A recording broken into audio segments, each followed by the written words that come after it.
Hello, welcome. Thank you for checking out Hometown Stars. Here at Hometown Stars, our mission is to inspire current high schoolers in India to become great problem solvers. If you like our mission, please like, subscribe, and share to spread the word. Thank you. In this episode, you will meet Ishika Mahajan. Ishika grew up in Gurdaspur, Punjab. She went to a Little Flower Convent and St. Mary's in Gurdaspur. Ishika Mahajan is an young innovator with an unparalleled confidence and desire to inspire other kids to do great things. For a moment, imagine leaving your small town for a foreign country to pursue a college degree and not only successfully graduating but also scoring an Young Innovator 2023 award in Adelaide, South Australia. And guess what? Doing all this during COVID. Now you start to see why I say Ishika has unparalleled confidence for her age. Bravo. She is currently working on one of the cutting edge spaces of applying machine learning for Alzheimer's disease. She is a wonderful role model for all the kids and she's just getting started. All right, people, it is time. Time to talk to and look up to the star and be inspired. Without further ado, let's go meet the star. There you go. How are you doing today? Good. Good. How are you? It's too early in the morning for you. It's 10 actually. That's fine then. Very good. So good morning, I guess, for you. It's almost Yeah. the end of the day for us here. All right. Very nice to meet you. Thank you for doing this. Yes, it's cool. So I guess let's get. By the way, congratulations. You recently graduated and started working, I guess. Yes. So tell me what is that you're working right now, and we'll go from there. Yeah. So currently, I just graduated in December 2023. But after that, I started working at CSIRO as a junior bioinformatician. CSIRO, who might not know, in Australia is an Australian Science Research Agency, and it's a really great opportunity to start your career from there. And I'm working in Alzeimer's at the moment over there because I just love brain. I'm a very big picker of brain. I won't call myself a neuroscientist, but I like the problems that come with brain. So it's kind of like, it's weird, like when people say, okay, you're a neuroscientist, I was like the disease is part of it more. So that's why I like neuro-oncology more, neurological diseases more, and stuff like that. Yeah. So that's what I do. Yeah, the day-to-day basis looks like a very high computational work anyway. And yeah, Okay. it's So I guess looks like it is a combination of biology and computation, computer science. yes. Yes. So, Okay. for biomedicine or computational biology in general is a very new. It's not really a new field, but like it has been getting hype within past few 5-6 years. There's so much medical research data from these disease from different, for example, different genes, right? They have different type of data inside of them. So what is the genomic coordinates and stuff like that.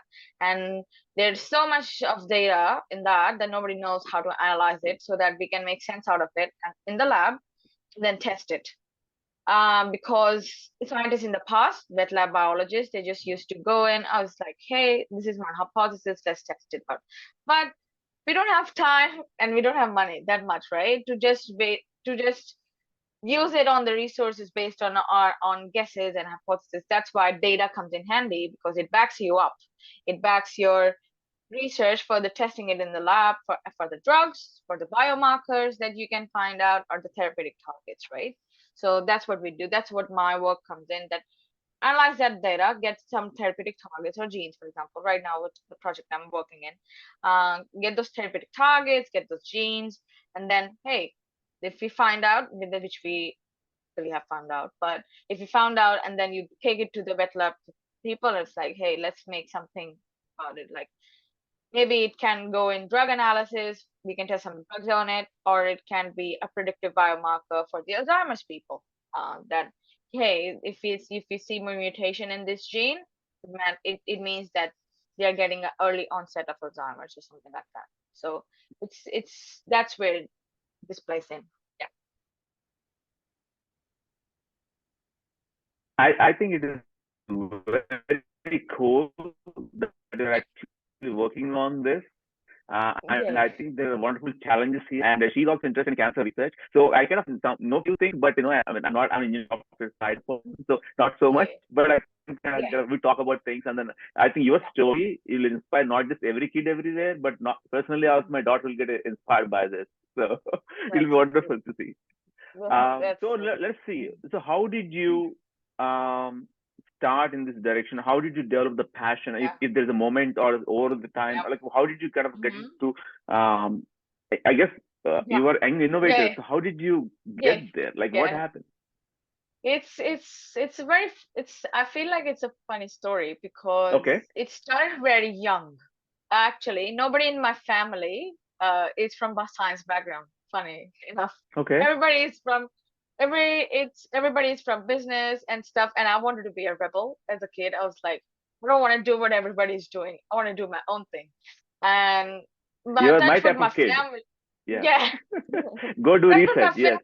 yeah, exactly. Touch with my family is always very supportive in anything. They're like, okay, she wants to do that, do whatever you want to do that, right? Because my parents don't have any idea that what research career will give up, but they know that science is good. So at least as long as it's not arts, it's fine. She's doing something. So it's kind of like that. But I was always that kid when I was young, like year 5 or year 6. I was like, um, sitting up in the labs for those big people, like in year 10, and I was sneakily go in. I was like, hey, can I do some chemistry? Or can I just see those chemistry experiments? Can I just see how you're dissecting a frog or something? So I'm just fascinated about it. And then my mother used to make special appeals to the principal. It's like, yeah, please let her do it. Otherwise, she's just very cranky at home or something like that. That don't allow the short-heighted people to do something like that. But yeah, it started from there because always a very curious kid with science. But then the passion comes along when in the family that there was brain cancer as well. There were certain tumors that was from cancer, like people were dying from cancer, right? Like imagine a family where within a year 5 people are just off because of this. So I was like that, I don't know what I'll do, but I'll probably go towards cancer in some sort of way because I want to help people, I want to cure it. And just like any other kid, right, when people wants to become a doctor, I never wanted to become a doctor. When people used to say, oh, then you should become a doctor, I was like, no, I don't want to treat people like that. I want to find the cause. And I was very clear since year 6 that the cause was my intention. Never, I mean, being a doctor is a very noble cause, but it was just not my path of life, right? Yeah. I can So relate to that's that. My daughter's the same. She wants not a doctor, but want to research, develop things. exactly. It's such a different thing, but everybody just treats it all the same. They don't always be alone. It's that, but yeah, that's how I started. The passion comes from there, and then so I was when I was applying for the colleges back in home. In my brain, it was always like do a bachelor's in India and then do MSc and PhD abroad. Okay. It's in my brain, it was like that. Like me, like But most of us. yeah, it was in my brain like that. And then I was like, then I applied. But for some reason, I had this what do you say it, confidence or maybe overconfidence. I don't know, a little bit of a lack of planning and that sort of thing, as I would say as well. That I only applied to the research schools and stuff, like give the entrance exams and stuff. I didn't got into the top one that I wanted. It is in Bangalore, and I was like, hey, if I'm not doing top, then I'm not doing anything because I got into my state school. So I was like, I don't want to just stay in my state anymore. I want to get out. I want to explore. I want to meet new people. That's why I was hoping for Bangalore that I will get in. But when I didn't get in, I was like, oh, okay. No, you can But always then find a path. exactly. So I was. and I was like, for example, I was in that of a city, I would say, as well, where nobody has done that. There is no scientist over there. It's kind of like that as well. Nobody do research or stuff like that. The people who have done research or get into these institutes, it is out of, oh, okay, we didn't go into medical college, so let's go there. But it was, for me, it's not like that, right? So for over there, a limitation of a small town or like a small city also comes up. So that's why when I meet people, I just never want them to feel in that sort of way that, you, so if you are in big city, you might just have more exposure to some certain opportunities, to certain knowledge that a small town person might not have. Which I don't think is a bad thing either way, because you find your path along the anyway. So I don't really, it's a part of my journey, and that's what makes me me, right? Yeah. So yeah, so I went over there. So I was like, uh, and in India, you give so many entrance exams for everything, just for the preparation and everything. You just give it just for the sake of it. It will help you to do those MCQs in some sort of way. So I gave medical school examination as well. Just I was like, okay, let's try that out as well, just see. And I got into a medical school, but I didn't got into my main research school. So my dad was like, okay, you have to pick a path now. Do you drop, do it again, or do you make a choice and go somewhere else and stuff like that? So I was like, okay, that makes sense. So what I did was, I think within 2 months, I applied to schools at the very end, to abroad, to so many schools like in Australia and US. And I got into the Australian ones and even US ones, but the ones where I got the most scholarship out, I went there. And I think I just never looked back since. I know in science, people do consider the aristocracy of a very top institute that, yeah, you should have gone to number one school, then only you become the best scientist, something like that, right? Think so. I think I made my own way in with that sort of way. I met amazing people and I worked with those people as well. So yeah, that's how the journey started, and now that's how it is going. So, and I love my professors. They guided me. I think I would have never survived in Australia if I didn't ask for help from people, and the people are so supportive. I think that's the thing that people forget too, that, oh yeah, you're in a new country that nobody knows. Because I was 18, I just landed. I was like, Dad, I want to go to a country where nobody knows me. So let's start scratch. So that I have no identity that to take from you, right? It's just like Uh, that. I have oldest daughter syndrome. You can say say that. So that's why. And yeah, that's how it started. actually, wonderful. I actually agree with you. It's not the top university that matters. It is essentially if you have the passion, keep doing at it. In the end, destination Yeah. matters, and going towards that matters.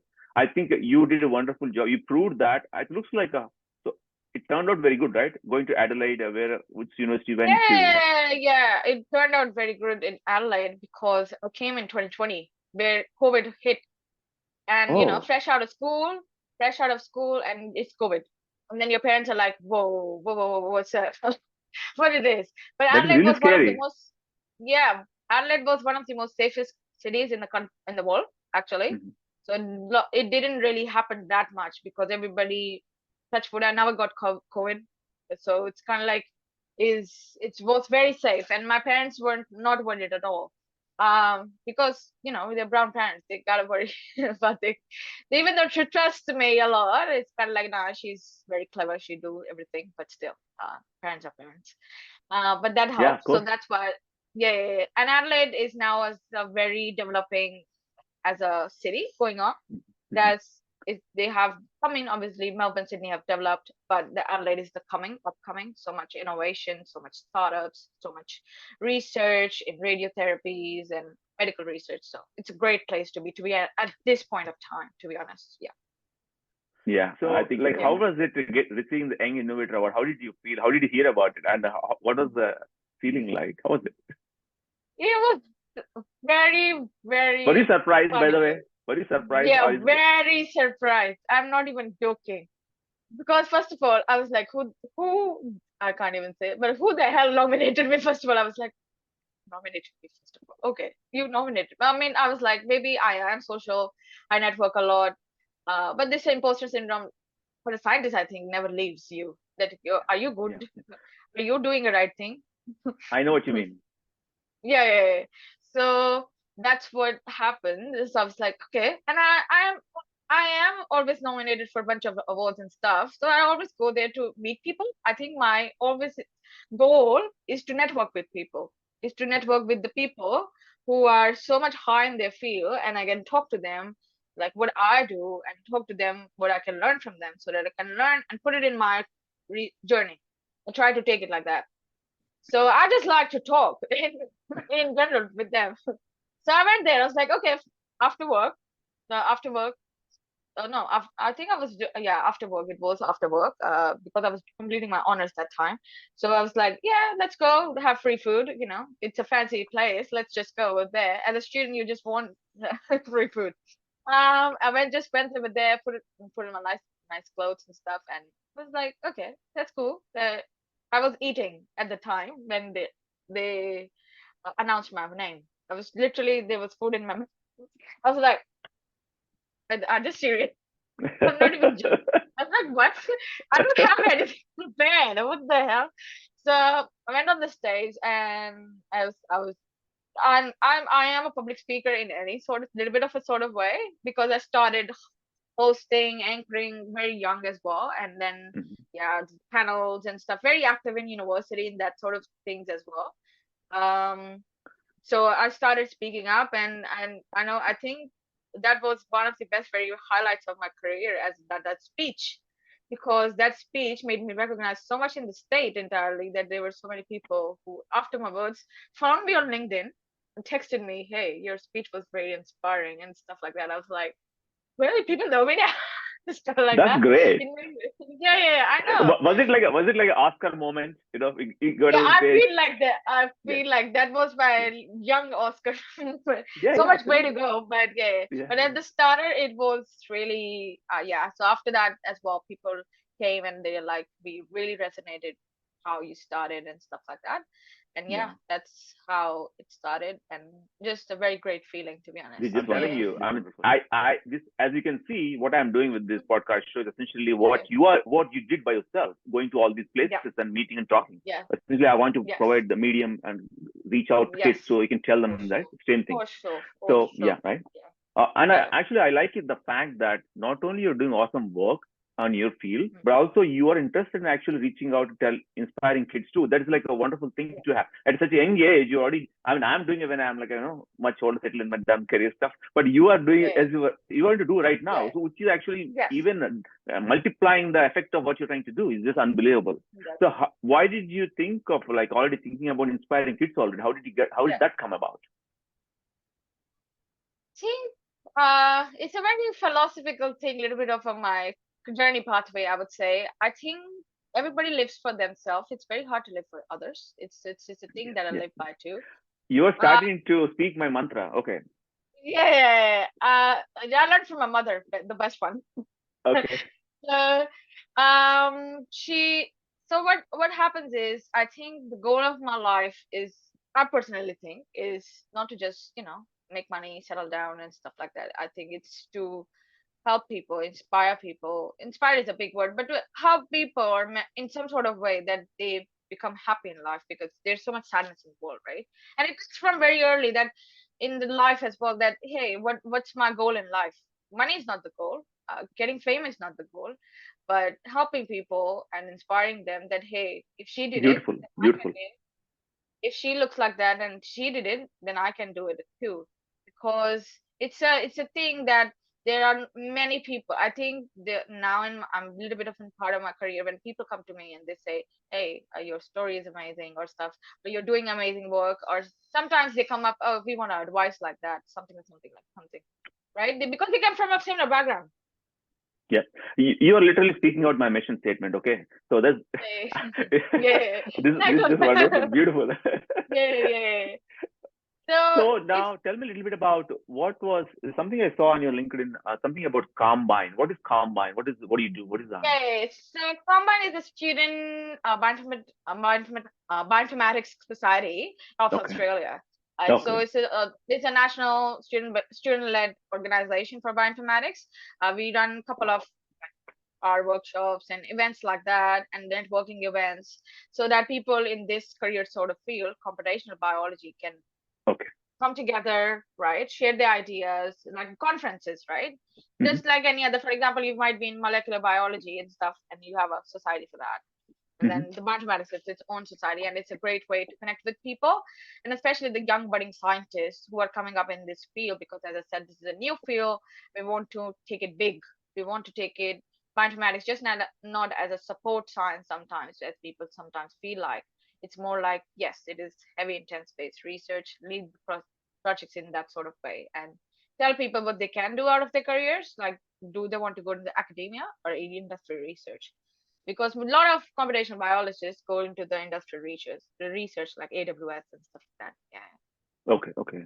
I see. That's very good. So the range of kids is, are you reaching out to like high school level kids, or is this graduate college and beyond? It's actually above that. So it's Okay. about, because it's a little bit of a niche career as well. I would say it's not niche but that much now, but it's still, you need to understand what computational biology is. So it's kind of like between graduate students, honors, undergraduates, and we started from PhD people and then postdocs and stuff. But now we have gone down to the undergraduate, so it's a good start. But yeah, but I personally take it as my mission to say, oh yeah, if you are a scientist, why are you a scientist? What makes you, why you want to do this, right? And there's so much ambiguity in our career anyway, because I think it's a personal opinion that there are some people that I've seen and met, they're like, scientist is a great career, but don't you guys jump after contracts? It's kind of because, in postdocs and stuff like that, right? But I think that's the one of the thing of being the scientist is it just never was about the money, right? It was just always about to do something, and it's just crazy why you want to just do it. Yeah. We are different type of people. Yes, very different. Very resilient. Very resilient. Yes. Yeah. So we are seekers. We want to learn and solve and seek things, intellectual, academic problems wise, not seek money and not money and position. True. Exactly. Okay. It's an inner light, I think, comes up that if you want to do it as your career, you can't force it. Very good. Oh, this is very good. Okay, can you a little bit talk about back home stuff? For example, the key essentially of the mission idea behind the show is essentially reach out to the high school kids, right? So now let us briefly, how much ever you can share about, talk about what is your hometown, where do you go to high school, and let's talk about start from there.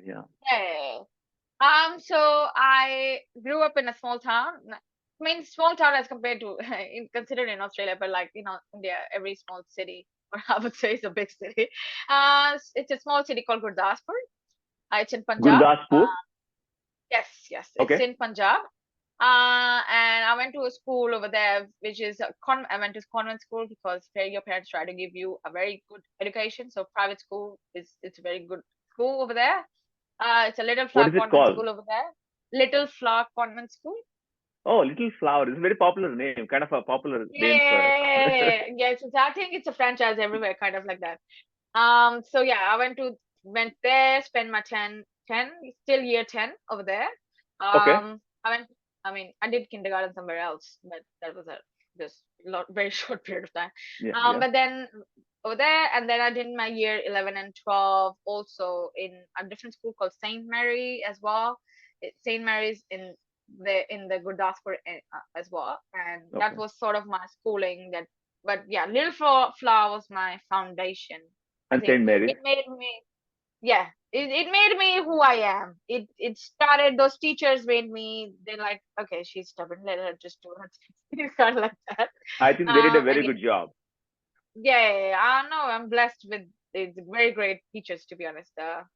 Even less resources, but still made the best out of it. Is this Gurdaspur near any big city? We know anything we can see? You know Amritsar? Yeah, of course, Yeah. So it's near that. So it's 90 kilometers near that. Okay. That is one of the places I haven't seen in India yet. I'm hoping to do one day. Go there. It's amazing. It's beautiful. Yeah, I know. Unbelievable, right? Okay. So looks like a St. Mary's and 10th and 11th kind of a little Yeah. flower. Yep. So tell a little bit more about your time during those years. What kind of kid are Yeah. you? Because the essence is I'm trying to the idea is we want more kids to be like Ishika Mahajans, right? So how do we produce? How do we make that happen? So what is it that you are that time that you are? So how did that? What are you at the time? What did you? How did you discover? How did you do things? It's a very good question, because I have also this statement in my life too, that I never want anybody to become like me. I want them to become the better versions of themselves, because obviously you can't replicate people, and you No, when I become you. say when I say Ishika, not so much as replication. It is about getting the spirit and pursuing their passion. Not so much you. Yeah, exactly. Yeah, so I think it comes up. Become an oldest daughter. Okay. Become an oldest daughter. Something that just. A lot of responsibility on the shoulders gives you this. Yeah, exactly. Yeah, kind of like that. But I think it is how you can become is it's how you raised to. I never said that I did it alone. I think I was raised by one of the great parents that I could ever have in my life. I was raised with values that maybe certain people might not be raised with very early in their age, right? But yeah, and I was always a kid who learned pretty fast anyway. So if my father is saying as a good thing that, hey, I was in year 4 or 5, and my mother said, hey, you are the eldest person in the house.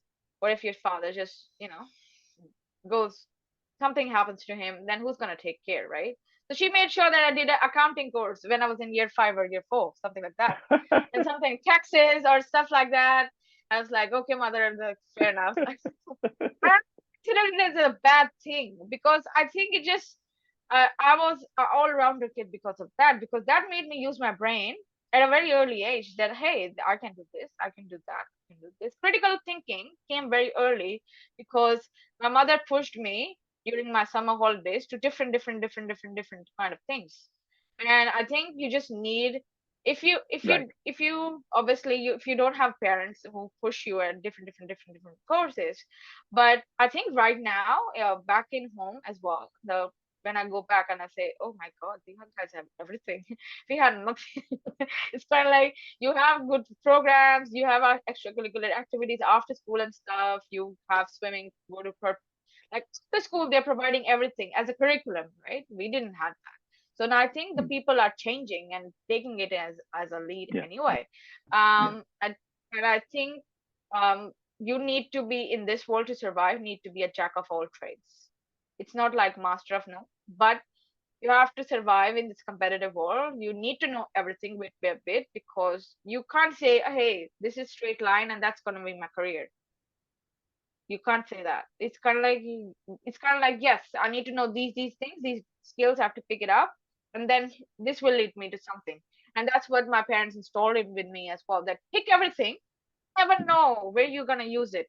And because I was like, how am I going to do business? But now I'm at that stage of life that I like business, and I need to understand the business side of things as well. Because when you go to the grants, or when you go to the philanthropy organizations and stuff, and it's like, hey, I want money for something, then how do you understand that, right? You need to understand how the venture capital works and how these things work.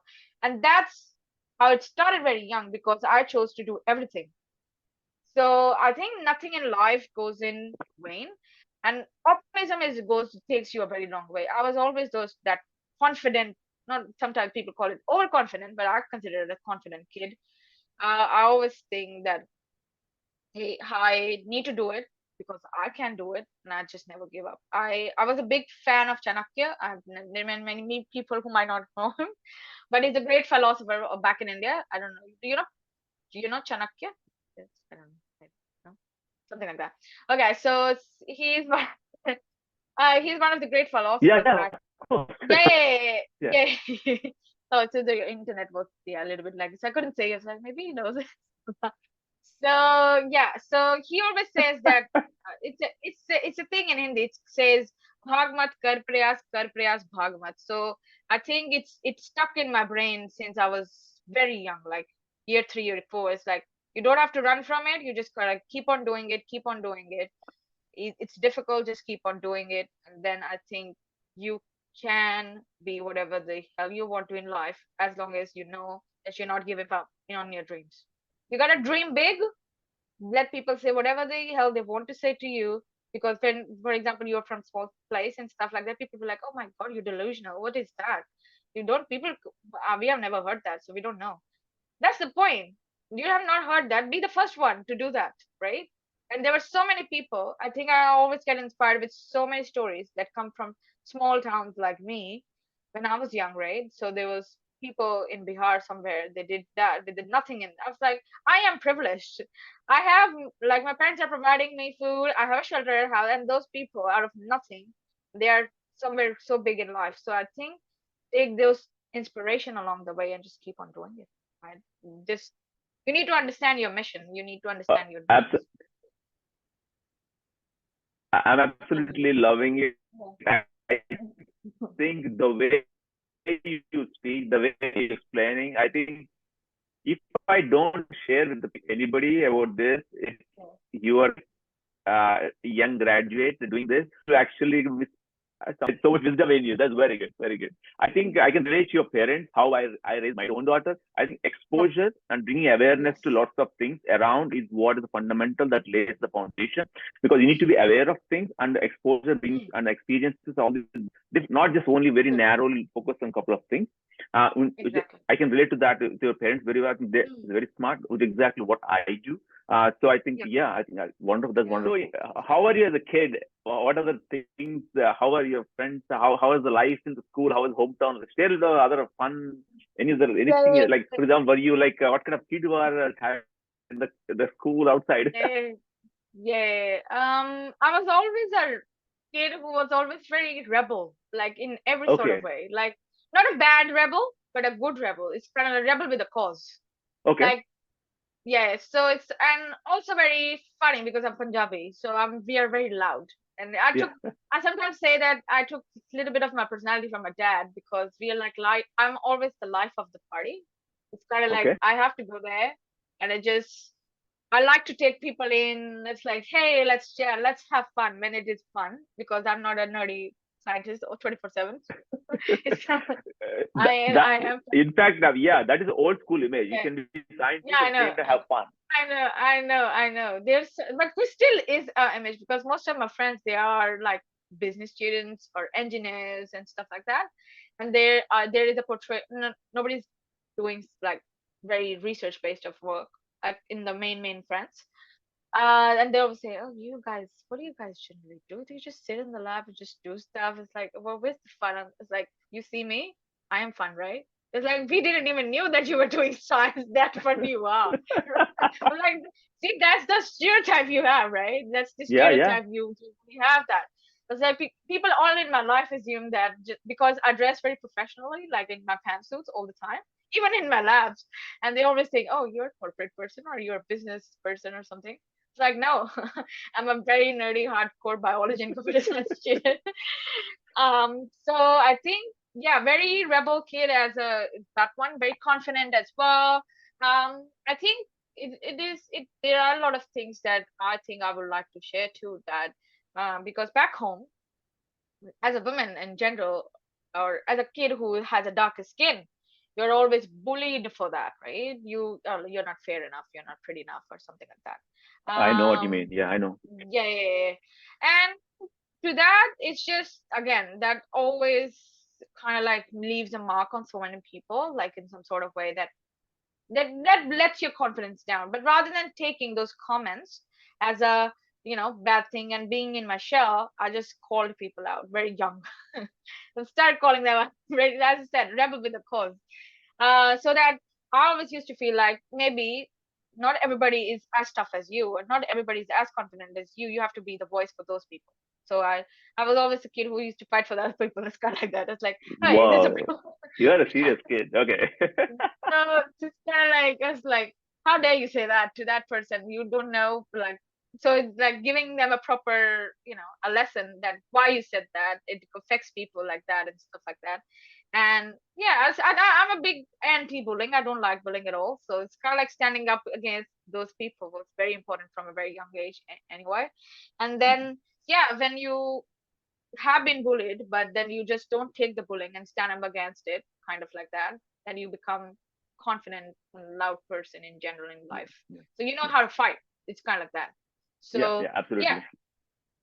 Very good, so I very good. became so it was like that, but then I found my friends. I always say that I was the best friends with backbenchers.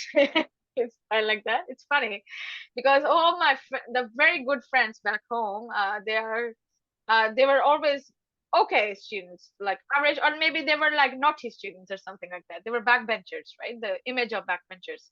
But I always thought that they have so much brain in their mind. They just refused to use it because I knew I Yeah. could relate. Could when they used to come up, for example, for chemistry notes or something like that and stuff like that, and they used to ask amazing questions like, "You do study, but then why don't you study?" It's kind of like that.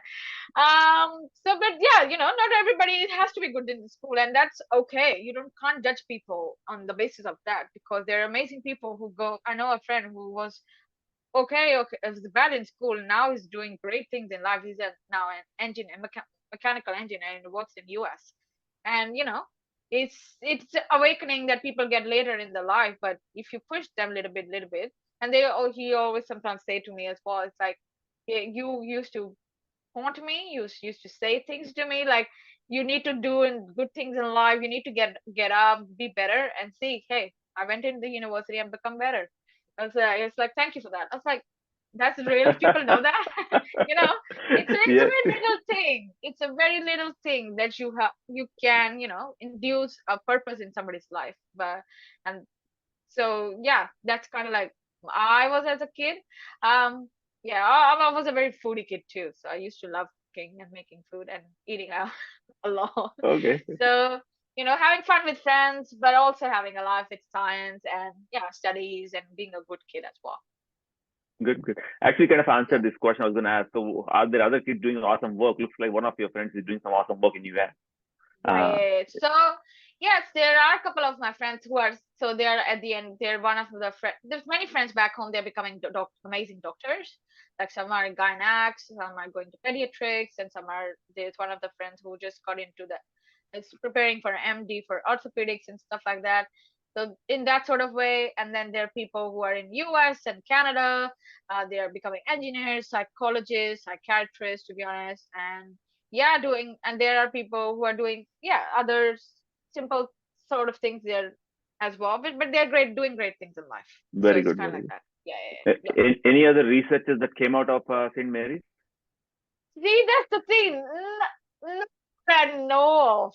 I haven't seen it yet. I haven't seen it yet. I think everybody went in different directions in some sort of way, but yeah, I have not seen it yet. Not yet. Maybe there might be people who might become, those doctors become PhDs or After this, something like that. Yeah, yeah, yeah, I'm gonna yeah, yeah. I have to give them a phone After call we again. reach out to St. Mary's after this show, I think there'll be news. Researchers will come out. They'll say, "Oh, I can do that. I can go Like, to yeah, Adelaide and it's do kind of like, research." yeah, yeah, yeah, yeah, yeah, exactly. It's kind of like this comes out, put it on LinkedIn, it's like, hey, you have to do it now. Yeah. So it's interesting because I have been speaking to other folks, and there some of them are like in my age, my generation type of people. So the advice, it will be, you are much closer to the high school level, so it will be very Mm-hmm. cool for them to immediately see what the thing is. Yes, exactly, exactly. And I do go to so within my time, right, with the extracurriculars, we used to go to the schools and stuff like that, take them to the trips to the museums, and have these conversations. There's a program in Adelaide, STEM Girls Academy, where we take these high school kids to excursions, like with companies, like how a day in the science looks like, how the day in the museum looks like, how a day of a researcher looks like, and stuff like that.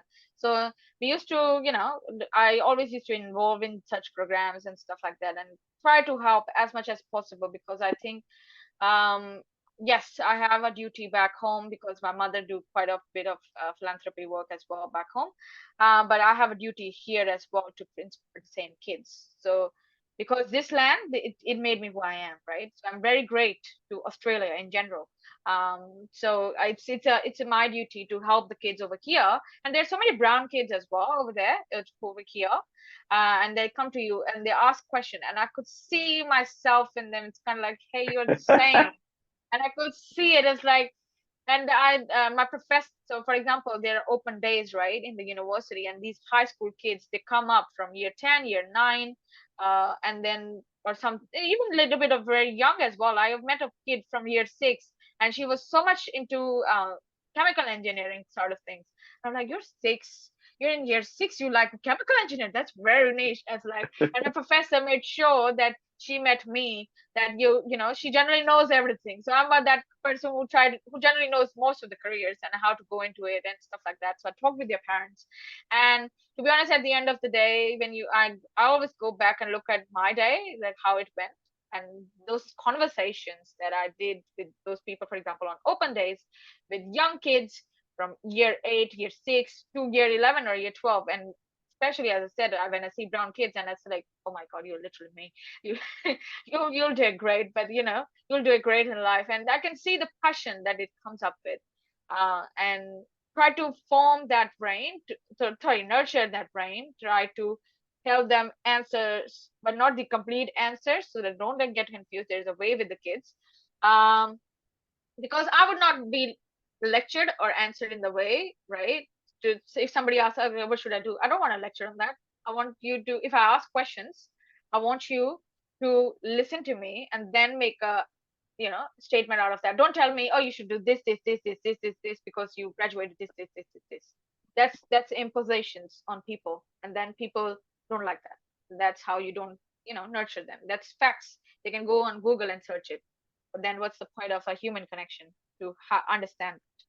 So yeah, so I think that's really becomes important, the sort of say. So whenever I meet kids, well, we go on excursions and stuff like that to make sure, talk to them, to engage them in some sort of way, and then ask them these questions. Very like, do you like science? If you like science, what type of science do you like, and have you thought about it? And then there's beautiful careers that people start saying about, because as a career, as a woman, there's always obviously very stereotypical things that, oh yeah, you're maybe doctor or nurse or something, in Australia especially, nurse, or maybe not even a doctor, do you think about, but nurse maybe, or teacher, and a man is like engineer and stuff like that. So I think the notion to change that is what's important for me as well, that hey, you can be whatever you want as long as you just want it. Sorry. Like if you want to be audiologist, OT, whatever. You want to be working in a big company, big four or something, you can do it too. In science, you can be a technology analyst or something like that. It's just, but telling people that they can be is important, because in the schools they are not being taught that. In the schools, their teachers are still saying, hey, you're a woman, maybe. Because I met some country kids, they're from small country towns, and they're like, oh, our teacher just generally says to us, you're a one girl out of 80 kids in physics class. Probably just take it as a course and just don't have to worry about physics that much. I mean, boys do physics. And now she is out of that, and she I met her and we talked about on the open day and stuff like that as well. Now she's pursuing aerospace engineering at University of Adelaide. And that spark that somebody said her to her, but then she discussed with her peers that, hey, can I do physics? Because I love physics. I want to be a woman in physics. I want to do something in space because I love space. What I can do about it? And then you nurture that with a conversation, but a little bit of assurance that, hey, you can do it. This is how you do it. And then they do it. It's just Absolutely. one spark. It's one tick. That's it.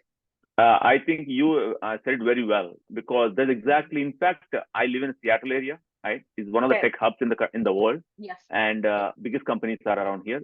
Even here, the schooling system sucks. Sorry to say this. So that's why there's a lot of coaching and mentoring I do at home with my daughter, because the schooling system is pretty ancient still. The schools and the teachers, the methodology, how they approach things is pretty. So that's why I can relate to the earlier point I was saying about bringing awareness and exposure to things and raising and then growing passion, developing the passion, all that stuff. So in fact, a lot of over the years, how I formed my ideas, how to do this show today, what I'm doing, essentially how I think about what should we bring to the high school kids, right? So I think, as I can see from your responses, you would think exactly like me, and then you'd pursue the same thing. So it's very similar in terms of how we are looking at the kids and telling kids what to do, how to do. So a lot of similarities. So it's very thing that I miss kind of asking at this point. I think, should I be knowing more to tell kids about you? What is there anything that I don't know I should ask them, but it's funny fact about me that you can be a scientist and you can there are many people who say that you can't have it all, and it's very true in life that you can't have everything at once, right? That's why just keep on doing it rather than thinking what's the result of it. That, oh yeah, what else? What's the result? I think just this is one key thing that just makes me going in life is, if you don't have privilege, make your own damn privilege. Don't care. That's it. That's very good. That's very good. Discussion is over. You can rant about it the whole life. You gotta do it. That's it. Simple thing. That's simple. And also have hobbies. Also do extracurriculars. Just don't do studies all the time, right? They do like I do DJing sometimes and stuff like that. And I have extra do tennis and do other things as well, because that's makes my frontal lobe engaged to other activities, so that my main function of the brain can stay on its work and how it is. And that's how the life should be. It needs to be a balance of everything. And also you get to active different parts of your brain and then bring it all together is actually very good for you to balance that. Yes, exactly. Absolutely. I absolutely agree. So there you go. That's wonderful, Ishika. I think I spoke to a lot of elderly people, but I think it's just amazing to see similar wisdom at this such young age you will give out. And then I can see why you are a young innovator at this point. How I can't wait to see what kind of stuff you'll work on. I just getting started, so I think there's a lot going to come. I'm going to follow you and then see. By the way, I guess let me ask you, we didn't get into, where do you see AI fit in your work? Do you start to think about that? Yeah, so I do machine learning stuff. I always say I don't do media portraits are like AI and machine learning. I always say it's machine learning that I do. Because we train models and data sets so that we can predict biomarkers. So that's machine learning, not AI, I would say. Okay.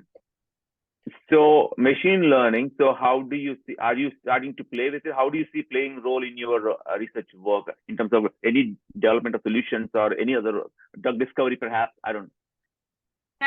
So in the past, I've worked with that as well, but currently I would say that, for example, we have certain data sets that, for example, based on the image analysis and stuff, right? So we have parts of the brain which shows amyloid statuses and stuff like that. Now we want to just predict something from those images that can tell us, and because machine learning is just telling the computer, hey, learn this thing, learn this thing, learn this thing, and tell us by yourself that this means something, right?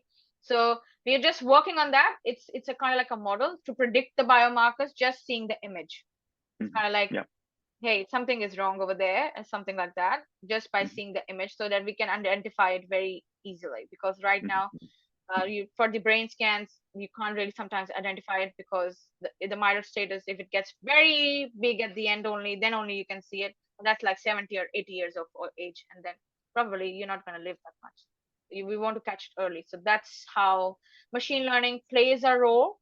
But I'm a big believer that, yes, tech plays a very important part of life, but there are people in the market who just use these big words and do nothing as well. So it is just a big word sometimes as well. You need to understand why you're doing it, and then what's it's going to lead it to you. So that's how fundamental discovery phase of science is. That understand, if you're using machine learning, it needs to go somewhere. Okay, cool stuff, but what it tells you, right? That's important. You can get a paper out of it, but does it tell you anything? Does it make calls? Does it, led a vision in the science in the future? It's something like that. Yeah. So we're just being mindful of that. But I'm still working on that. So in the past I've worked, yep. This is wonderful. I can't wait to see what kind of research work comes out of your work. I mean, it's going to be very, okay, all right. This is very good. Okay, Yeah. Ishika. Thank you so much, Awesome. Ishika. I think, and also Awesome. congrats on your success and wish you all the best. And I'll be in touch, okay? Awesome. And I'll Yeah, communicate for with sure. you on LinkedIn and other places, okay? For sure. Thanks, For sure. thanks for taking time and talking Thank, to us, okay? Thank you. thank you Bye. so much for this Bye. opportunity. Thank you. Bye. Bye.